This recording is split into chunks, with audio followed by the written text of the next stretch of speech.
আজকে গলদা চিংড়ি মাছের চপ বানিয়ে দেখব খেতে কেমন লাগে। যদি খেতে ভালো লাগে তবে সামনের দিন থেকে কিন্তু এই গলদা চিংড়ি মাছের চপ আমার দোকানে পাওয়া যাবে।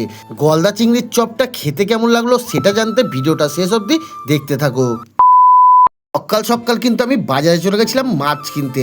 আর কী মাছ সেটা তো তোমরা দেখতেই পাচ্ছ, গলদা চিংড়ি। এবং বাজারে গিয়ে কিন্তু দুটো বড় বড় দেখে গলদা চিংড়ি নিয়ে নিলাম। অনেকদিন ধরেই ইচ্ছা ছিল দোকানে নতুন কি আইটেম করা যায়, তো হঠাৎ মাথায় আসলো গলদা চিংড়ি মাছের চপ বানাবো। তাই তো দুটো মাছ নিয়েই আগে বাড়িতে নিয়ে এসে বানিয়ে দেখলাম চপটা খেতে কেমন হয়। মা বাবা এবং আমি মিলে টেস্ট করব। চপটা যদি খেতে ভালো হয় তবে আমরা কিন্তু তিনজন মিলে ডিসাইড করব চপটা দোকানে রাখবো কি না, আর চপটা আমরা কত দাম দিয়ে রাখবো সেটাও কিন্তু আমরা ডিসাইড করব। তাই সেই মতো কিন্তু চপটাকে আমরা বানিয়ে বাবা কিন্তু ভাজতেও শুরু করে দিল। এইবার চলো বাড়িতে গিয়ে দেখি চপটা খেতে কেমন হয়।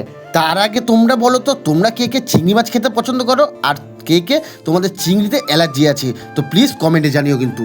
এরপরে কিন্তু চপ দুটোকে ভালো করে গার্নিশ করে সাজিয়ে মা বাবার সামনে দিলাম, এবং মা বাবা দেখে কিন্তু খুবই খুশি হয়েছে।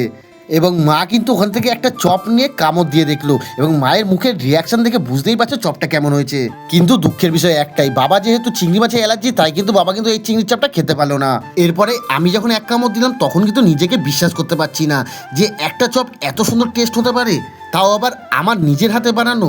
খুব তাড়াতাড়ি কিন্তু আমাদের দোকানে এই গলদা চিংড়ি চপটা আসতে চলেছে। এরপরে কিন্তু মা ছেলে মিলে দুজনে মিলে খেতে থাকলাম দুটো চপ। যেহেতু বাবা খেতে পারবে না তাই আমি আর মা মিলে দুটো চপ খেয়ে নিলাম। এরপর মাকে জিজ্ঞেস করলাম চপটা খেতে কেমন হয়েছে।